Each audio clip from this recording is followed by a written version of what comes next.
My name is Jim Jewell, he, him pronouns, and I am the faculty advisor for the Licton Springs Review. When we did this event live via Zoom, somebody, and I don't want to point any fingers here, messed up the tech configuration a little bit so no sound actually got to our YouTube simulcast.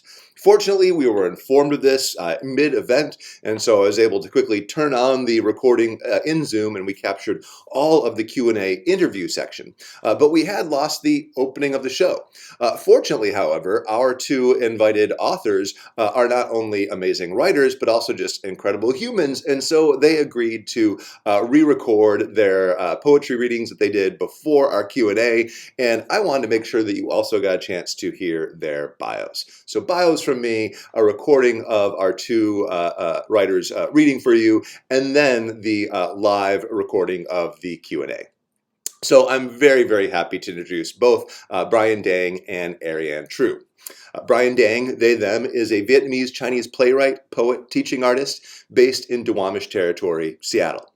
For Brian, writing is an act of envisioning and eventual communing, an opportunity to freeze time as we know it, and a reaching for joy. They really like bread. Me too, Brian. Thank you so much for being here.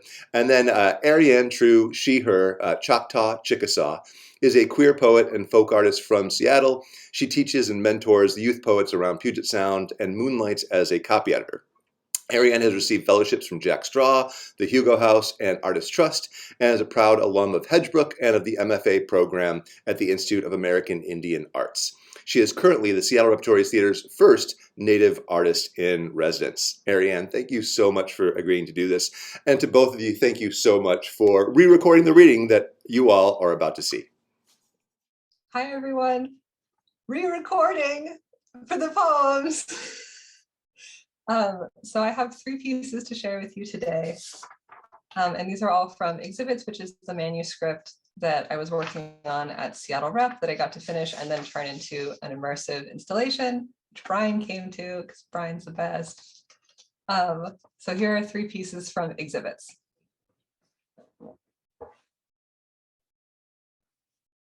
I have been a careful, patient tender.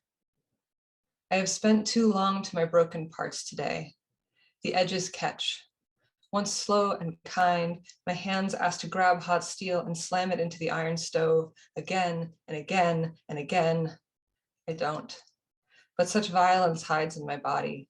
I wonder where it goes when I ask it to go home. Fireside.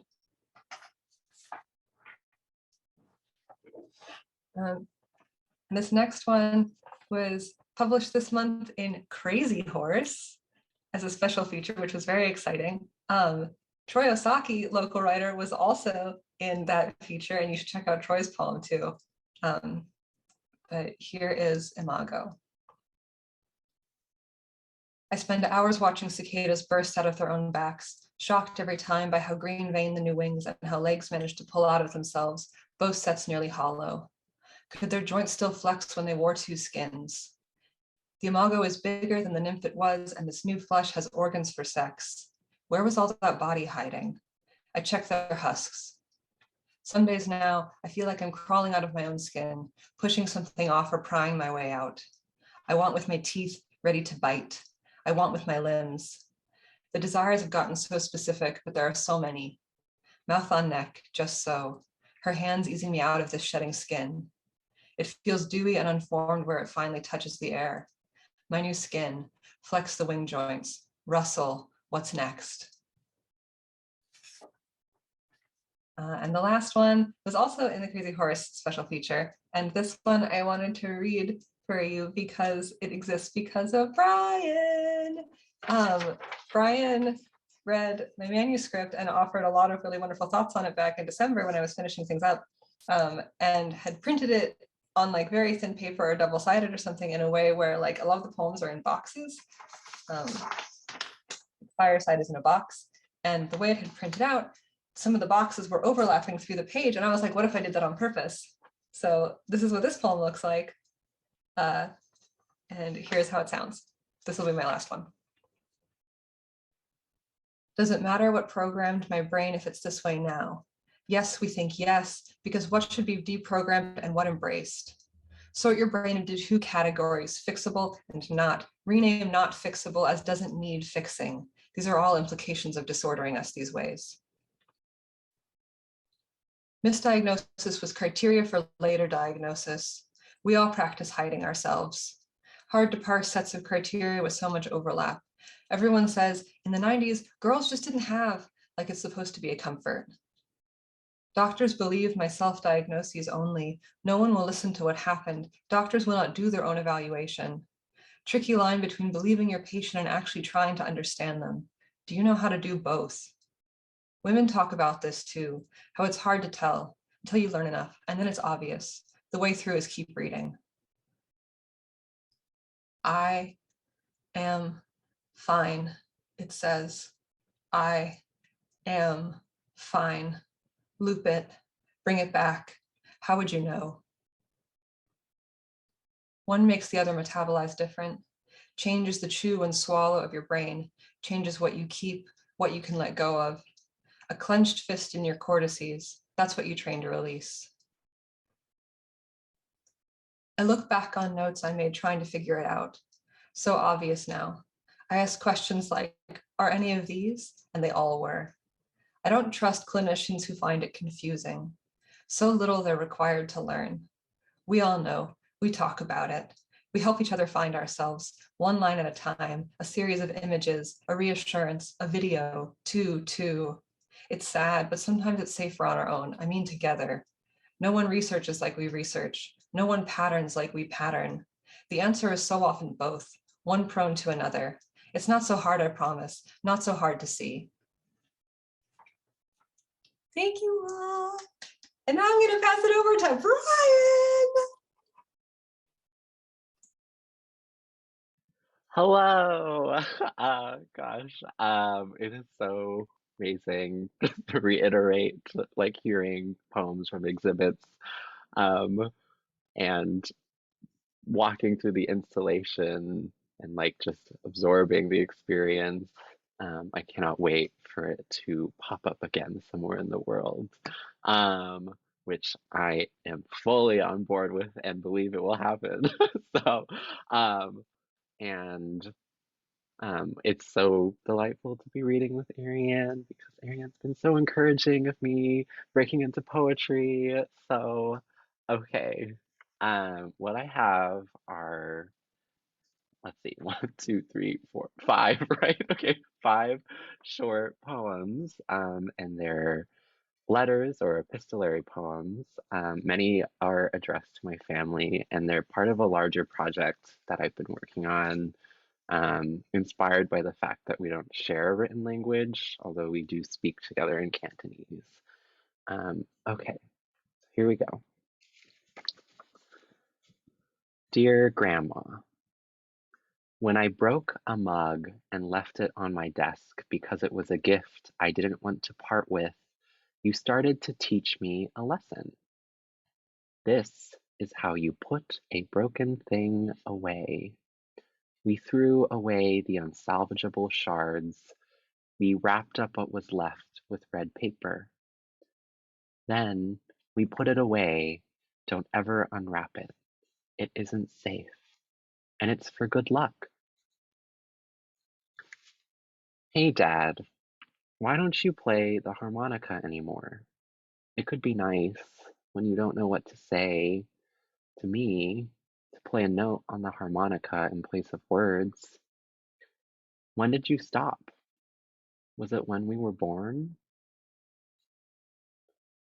Hey, Dad, is it intentional that cold, dong, and pain, tong, are only one tone apart in Cantonese? I don't even know if those are the right characters. I use Google Translate. I had a dream once where you hugged me and said, it doesn't have to be cold anymore. Dear Mom, when you named me Lok, did you already know what would happen? I tell people that it's the same happy as in happy birthday or happy new year, Sanya Philok, happy as in celebration.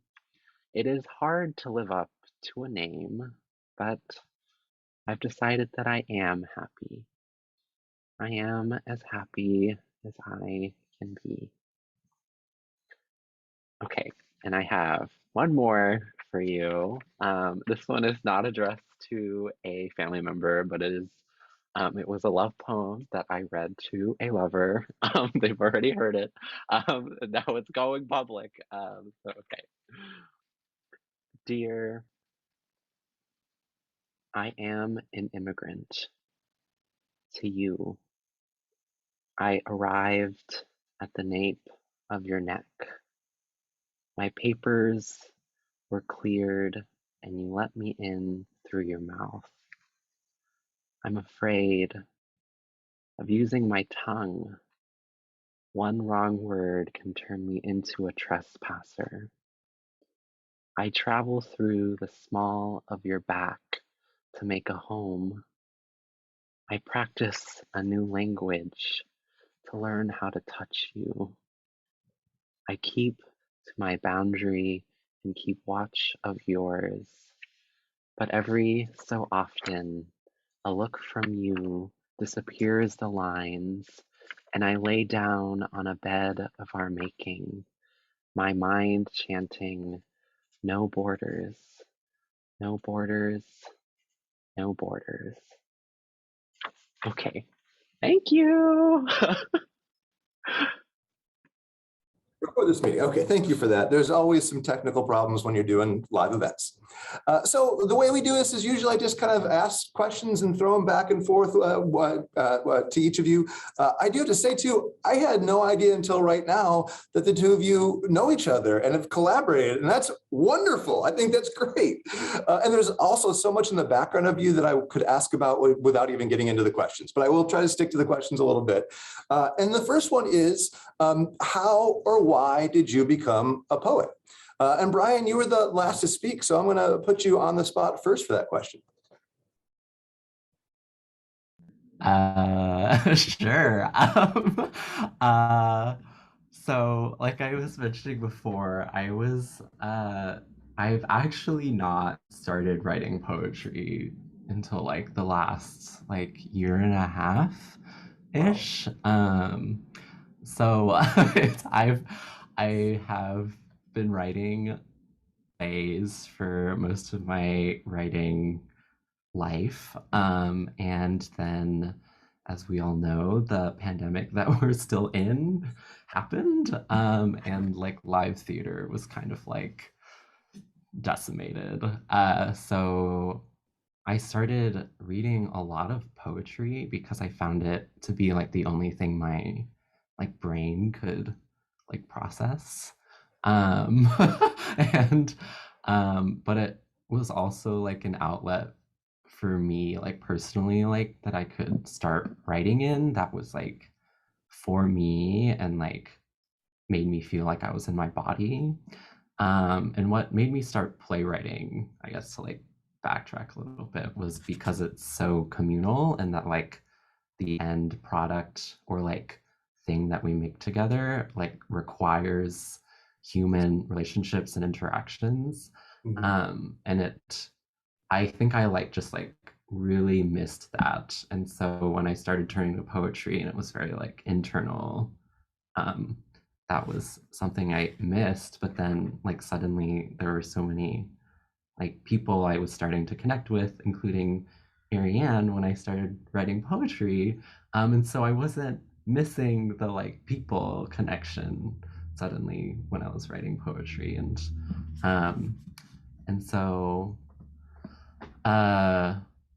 yeah, I think just like I started writing in general because I wanted to be with people and myself. So yeah. You're speaking to my heart, Brian, about the missing the community of theater. But you aren't interviewing me. I'm interviewing all of you. So Ariane, how about you? How and why did you become a poet?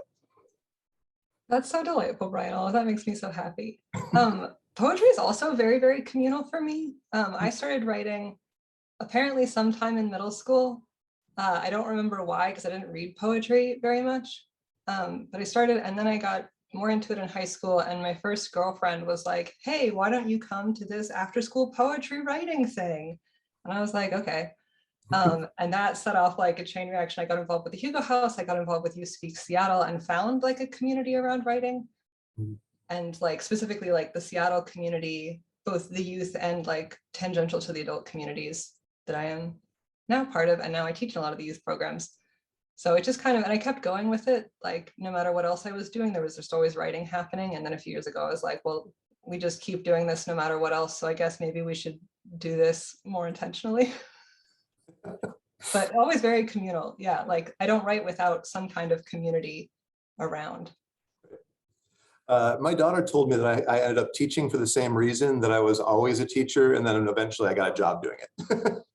So I'm going to stick with you, Ariane, for the next. How do your poems develop? Where do you draw inspiration from? What's your process like? There are lots.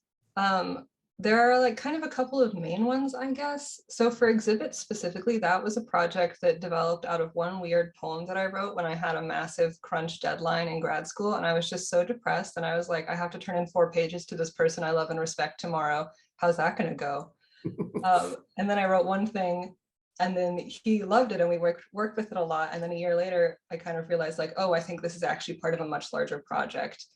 And so then like I kept writing pieces like towards kind of what that piece was getting at and figuring out what the larger concepts were and figuring out what techniques I wanted to try, like especially from reading a lot of other experimental writers and saying like, ooh, they're doing this way. I want to try what happens if I do my version of that.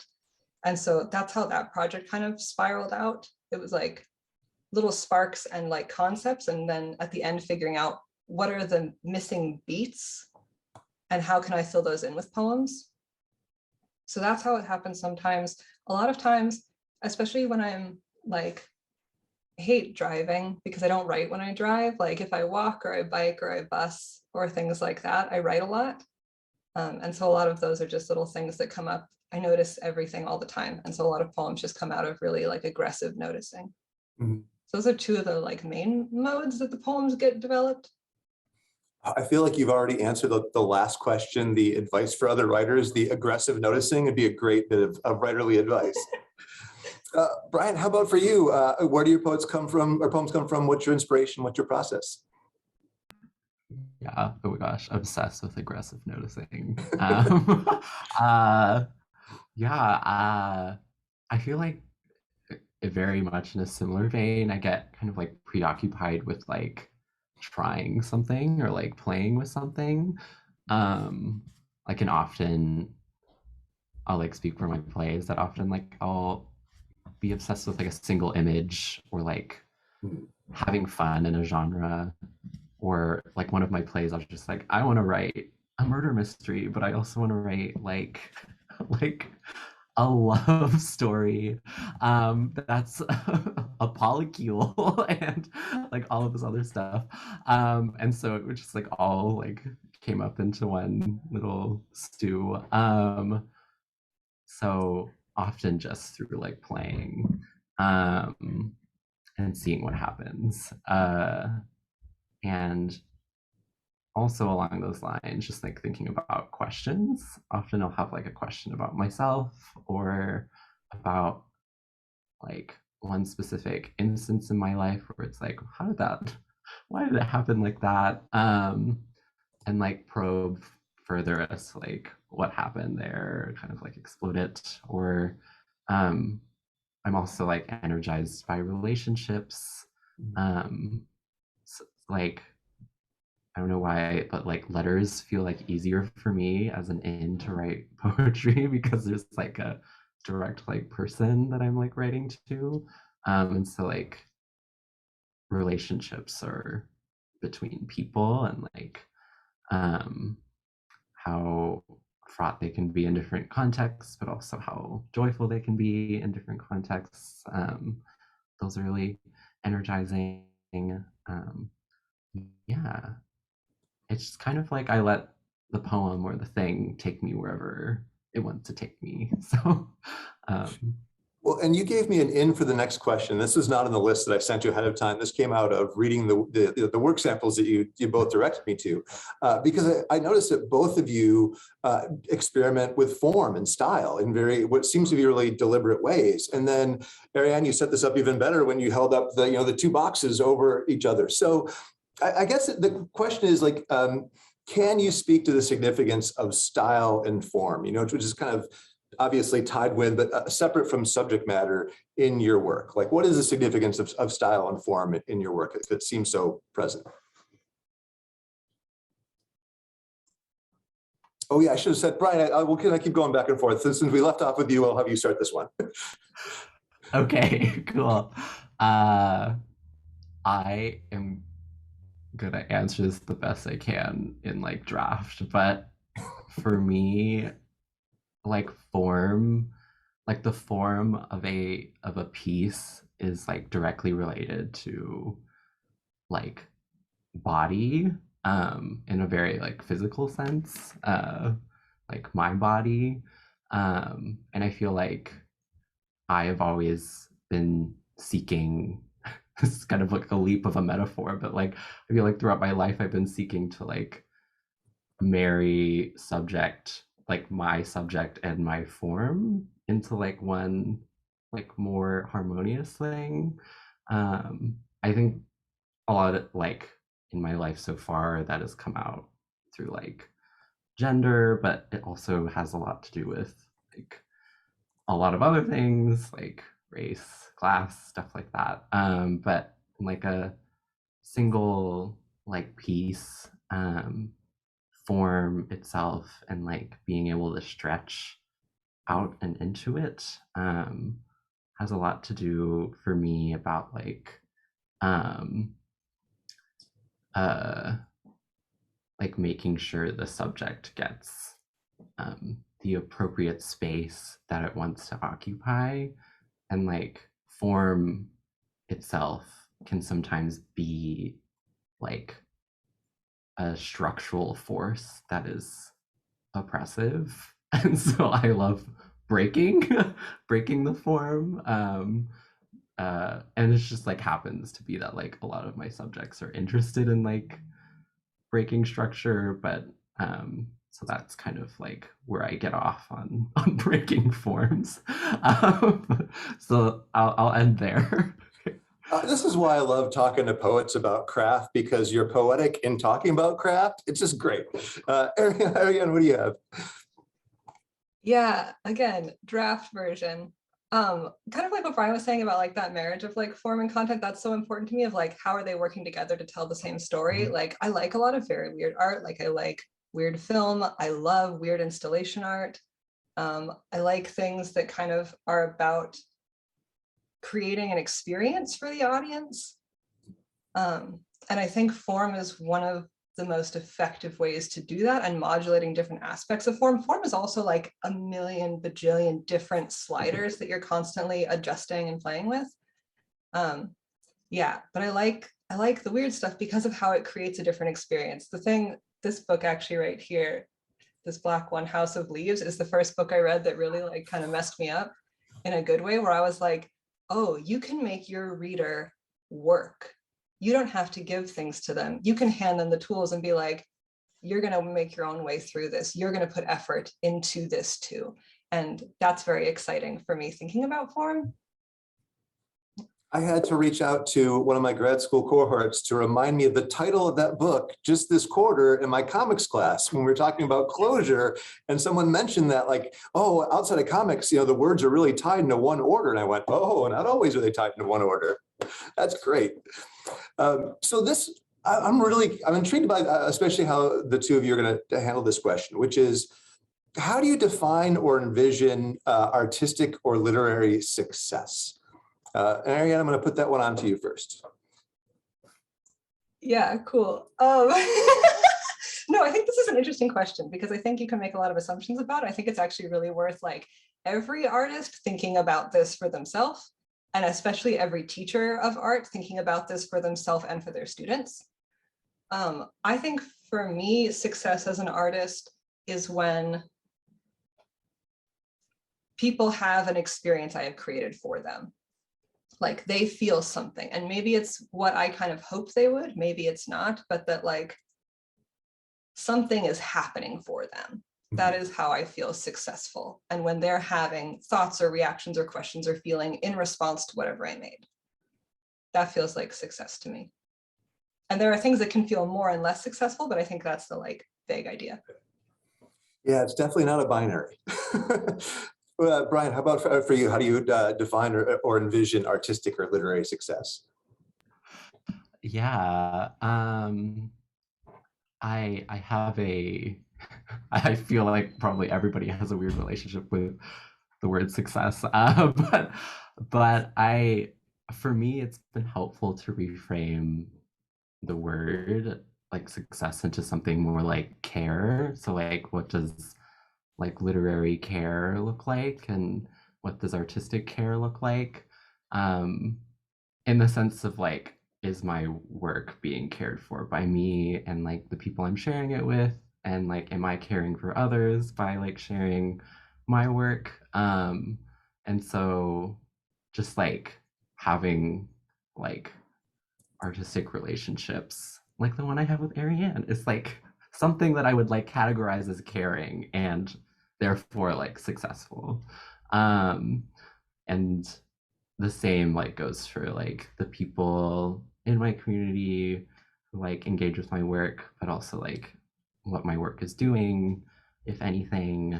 And that care is possible even without like institutional recognition or like obviously monetary like like monetary success or like um financial gain is like necessary for a lot of reasons when we're living in the world we are living in today. So that's like kind of a different conversation. But um for where I'm at, I've had to think about it more about like feeling warm and cared for.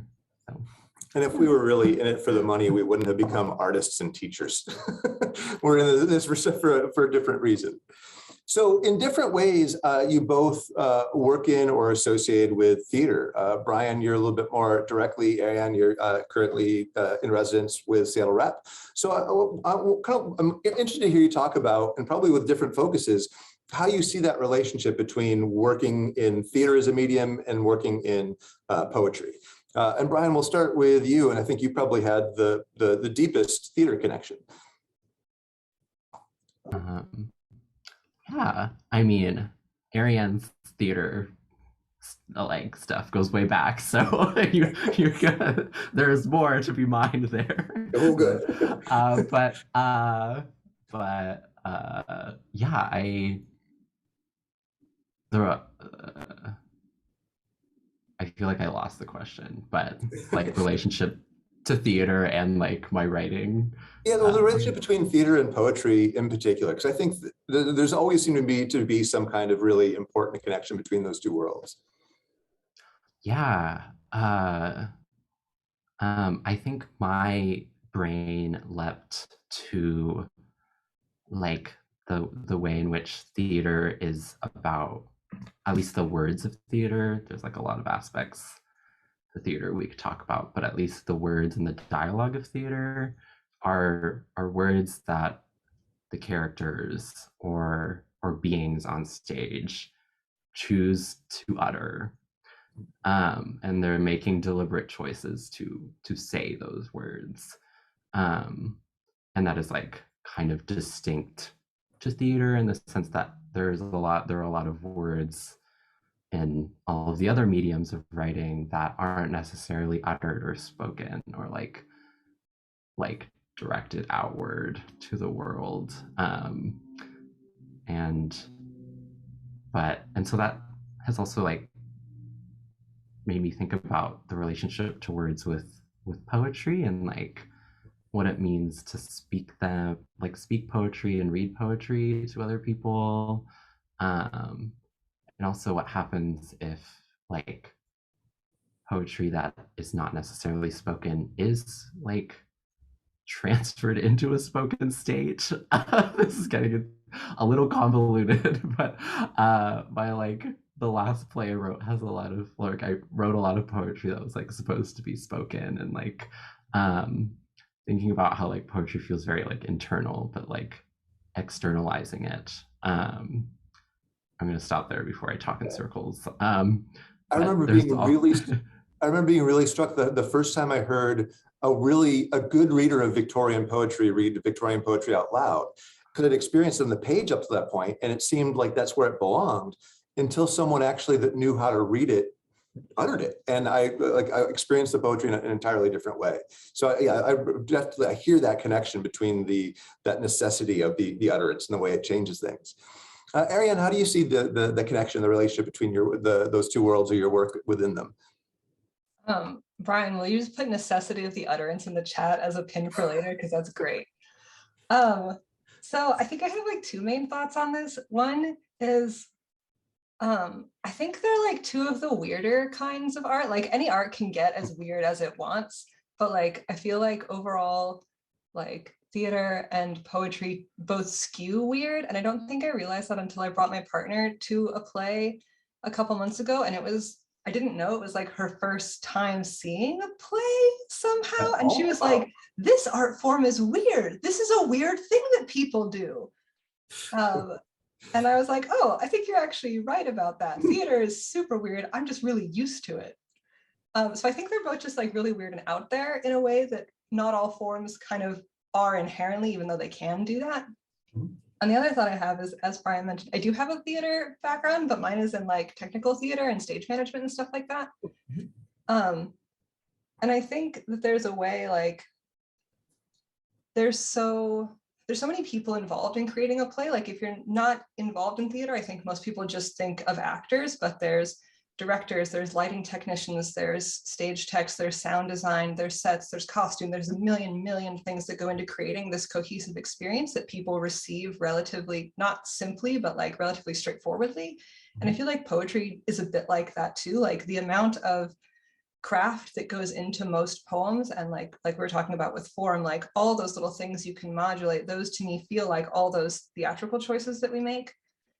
And then what the audience receives feels straightforward, but it's actually very precisely controlled from a number of angles, all of which have been like studied and like poured a lot of love into.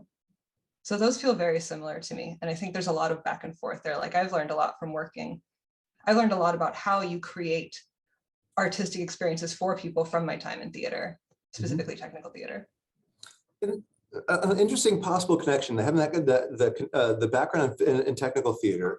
And Brian, I feel like looking at your resume, like me, you spent a lot of time in fringe theater, where we end up, the playwright is running lights sometimes, like everyone's doing everything.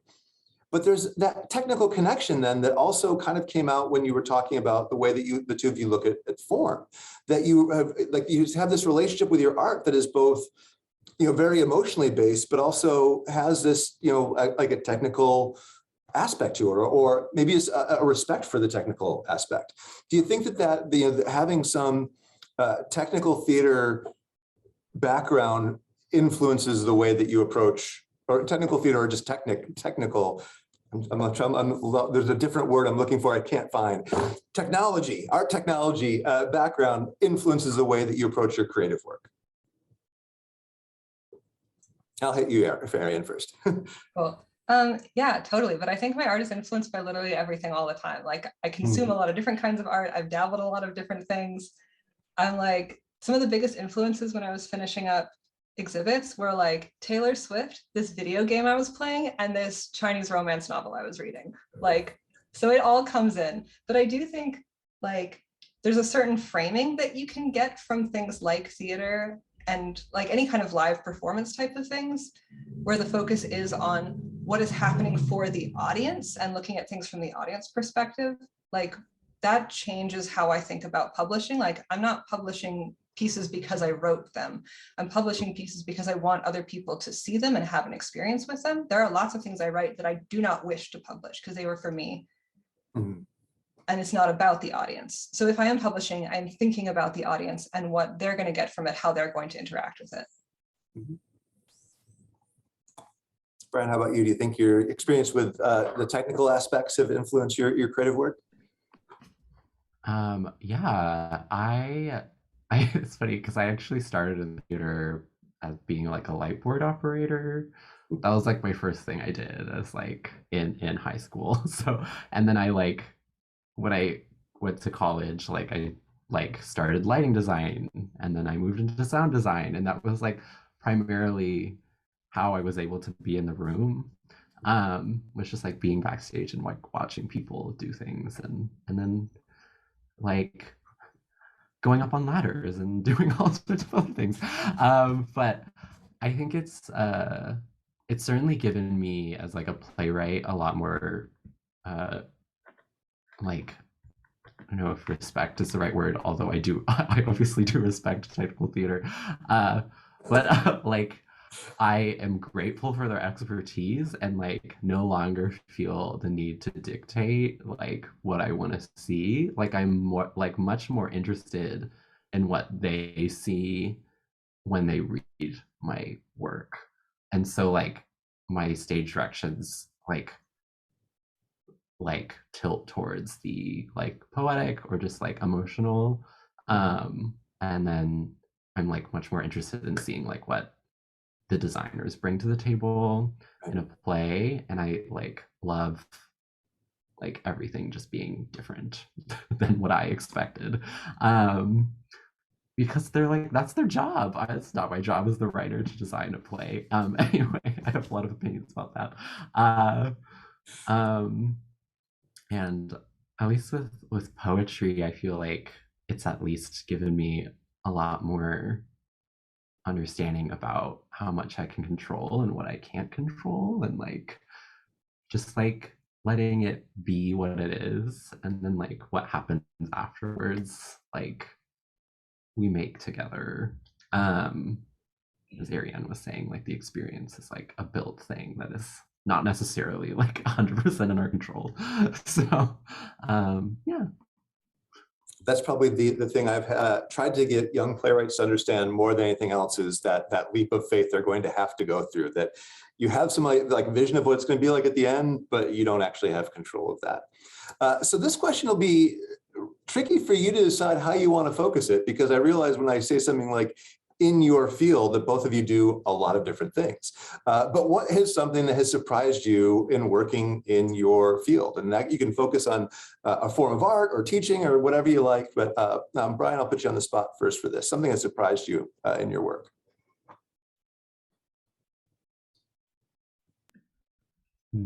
Um, yeah, I'm thinking, unfortunately. No, no.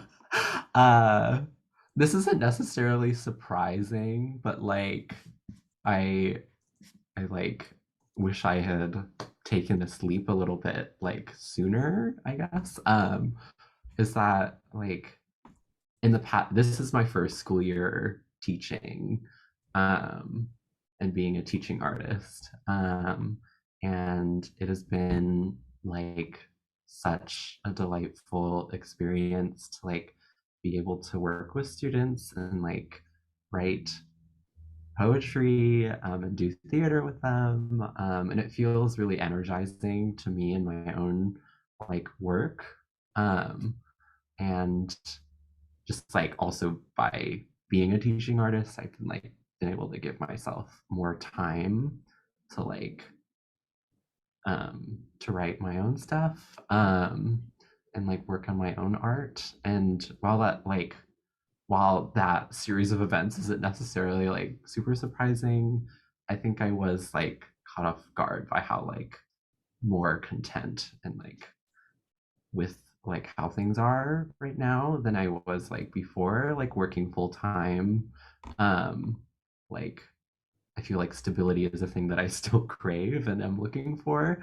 Like kind of like running all over the place as a teaching artist is like certainly something that I've chosen to do and enjoy. But the I don't like miss like just being like working full time, and um Has most of that teaching so been in person? yes, it's been in elementary schools. Oh, through mostly. writers in the schools, right? Yeah. That Yeah. just being in the room with students is so energizing, and I really miss it a lot. Ariane, how about you? What have you learned while you've been working in your various pursuits that have surprised you? Yeah, I think I'm also going to talk about being a teaching artist. Gotta love it. I think what like really surprised me was how good it's been for like my soul as a writer, kind of, and like how much I am constantly learning from my students, even after like a bunch of years and a lot of different spaces for that, and how like I feel like the way I relate to my own work has changed because of how I relate to their work. Mhm. And I want to amend or like add on a criteria for my success definition earlier, because this is what I think about with my students, and it's like helped me think about this for myself. There's the question of like, are you achieving what you were trying to do? Are you doing what you were trying to do? Is like the main thing I think about with the kids, of like, you were trying to do this thing. Is that what's happening? Cool, you like did it. And that's helped me to think about my own work that way, of like, am I accomplishing the thing I was trying to do with this piece? And I don't think I expected, you know, like teachers were always learning from our students, but I don't think I expected just how deeply and consistently and how like fun that would be, like almost every time I'm in a classroom. What age groups are the two of you working with? You said elementary, but like what grades have you been working with? Ariane and then Brian. I mostly work with 6th through 12th graders. Occasionally I do adult classes, and I'm going to be doing some college next year, but 6th and 9th are my favorite. I'm a little like also range. I've worked with 3rd through 6th graders this past year. And I kind of, they're all very different, but it's all very fun as well. They're still sweet and a little timid, but still like very eager to do very silly things. So Okay, just a few more questions. And folks in the room, if you have some questions that you would like us to ask the guests, you can put them in the chat, and we might have some time to let you actually unmute and ask the questions yourself. Let's see, I'll start with Brian for this one. What has been your favorite thing that you have written, and why?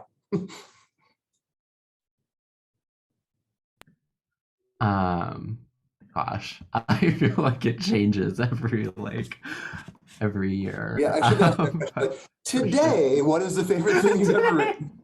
Yeah, I guess I will talk about it like as an experience because that'll be easier for me. But I wrote this play called Hello Kitty Syndrome, and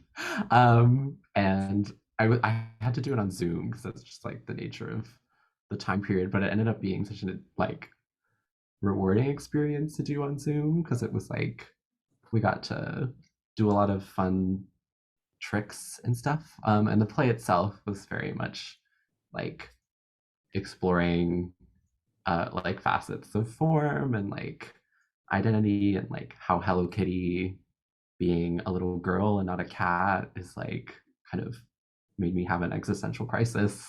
And like how that like I was writing that play and then I like came out as trans. So it was like I was like writing the play, figuring it out and like myself out, and then I was like, oh, okay. And then it also like unlocked the play for me, but it like became about a lot more things than just that as well. But it was just like so fun to like do with an ensemble.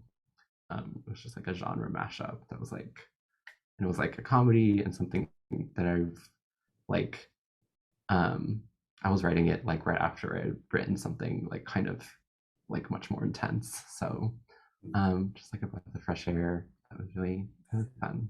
That's a beautiful example of something written for yourself and the audience at the same time. Ariane, how about you?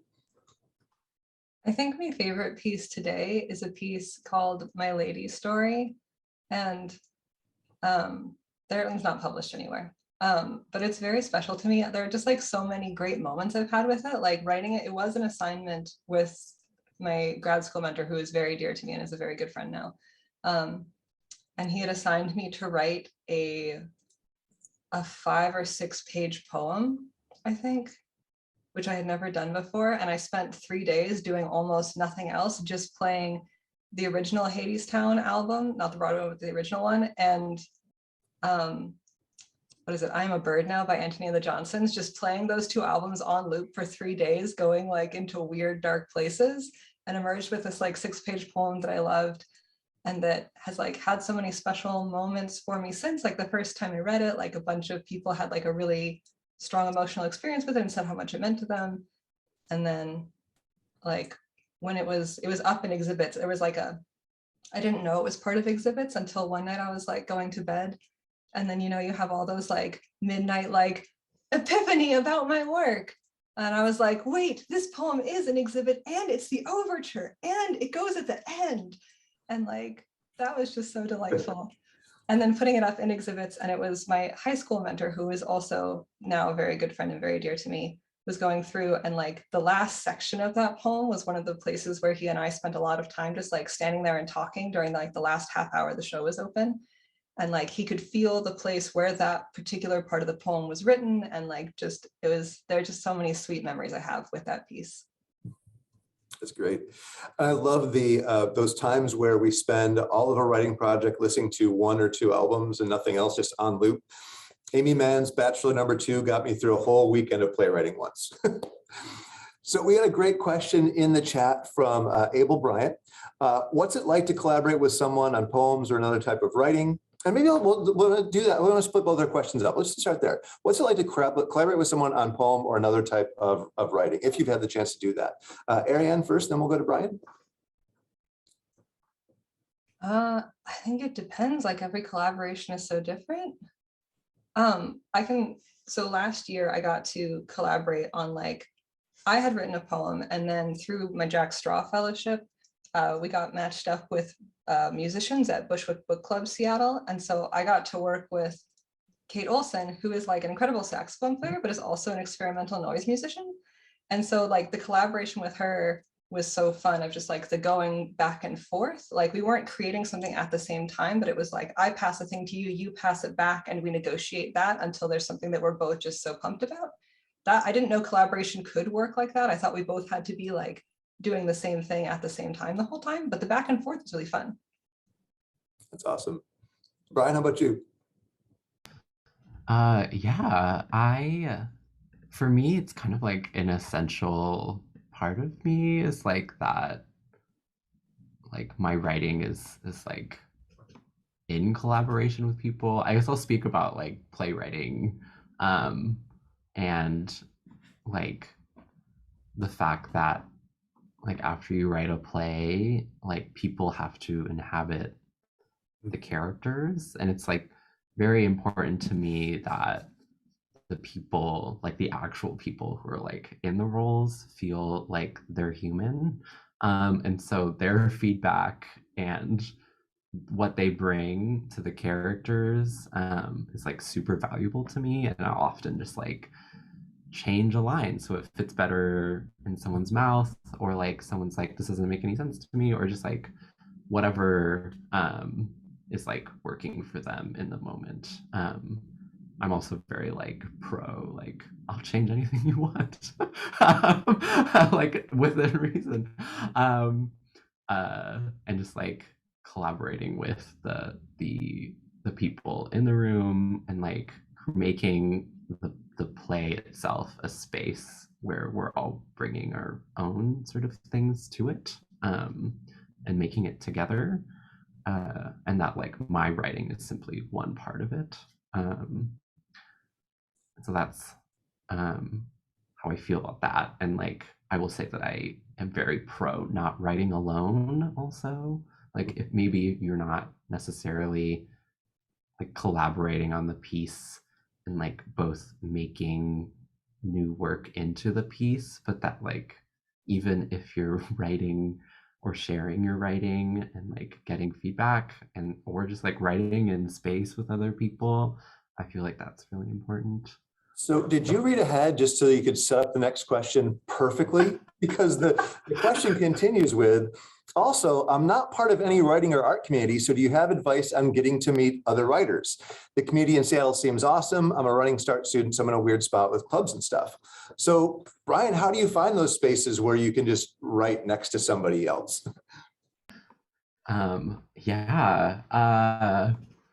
This is a like tricky question because I will say that I've been like fairly lucky in my time like here in the sense that like I like interned for a playwriting group like early on, and then they asked me to be a writer, so I've always had like a home base for my playwriting and like being able to like be a part of like a fellowship group with Ariane, for example, or like other groups has been like has also extended like the amount of people who have been with me in my work. But also like to speak maybe less about those things. Like I think that just having one friend also is like really important to me. I have a friend who I've never like done like we've collaborated on like theater together, but like we like she's a filmmaker now and so we don't, and she moved to LA too, but like we share all of our work together, and my relationship with her is so important to me, and has felt like a community in of itself. And so I'm like very pro just like getting a bunch of friends together and like hanging out in a sleepover and being like, this is a writer's like retreat now. So so I think community can be like as like serious or unserious as you want it to be. So That's a great place to start. Ariana, what would your advice be about, to help us find a community? Yeah, so I have massive ADHD, so I will always like look for more external structure to help me with that. So I've always been like, as a teen, I was like writing after school things, writing summer camps, and then like as an adult, I've been like, let's get some fellowships, let's teach in writing spaces. And that's what really helps me, because then you just make friends with people and then you have those like kind of connections. There's so many ways to get structure though. Also, like all the library systems have drop-in writing classes, and like there's literary magazines, there's all sorts of different ways you can find external structure. But like Brian's saying, like sometimes it is just nice to have friends. Like I think I was better at this in high school, of just like writing with my friends who didn't want to be professional writers but just thought it was kind of fun to write poems sometimes. We used to just do that on sleepovers, and you can just do that. Like you don't need to like find writers, you can kind of make writers. Like, I want my friends to write, so I'm having a writing sleepover party. Like, yeah, you can be chill about it or really intense. I tend towards intense though. Well, I think that perfectly sets up a final question as we are running to the last couple of minutes of the hour, which is, and you kind of like this was a specific piece of it, but what would be your final advice of the day to your fellow and or aspiring writers and artists? Ariane, I'll put you on the spot first. They're like, joy is really awesome and you deserve to feel it and you deserve to love your work. And people who are telling you that loving your work makes you a worse writer are just wrong and you should ignore them. Like, you deserve to enjoy writing and love the things you make. It's going to be hard for me to put that Neil point, but I kind of want to. They're wrong and you should ignore them. I love that. Brian, what are you going to leave us with? Yeah, I'm still learning this one, so I could be a hypocrite with this. But if someone says that they want to read your work, or that they want to like know about what you're doing with your writing, you should trust them and share it with them, because they are not out to get you and they are not lying. They genuinely care, and they like this is so funny because I like something clicked for me because in Sex Education, the TV show, there's this line where the mom tells Adam, like the character, like it like lets people know that they matter to you when you invite them to things and like invite them into your own world, which includes your writing. Okay. Oh, that's lovely. I love that.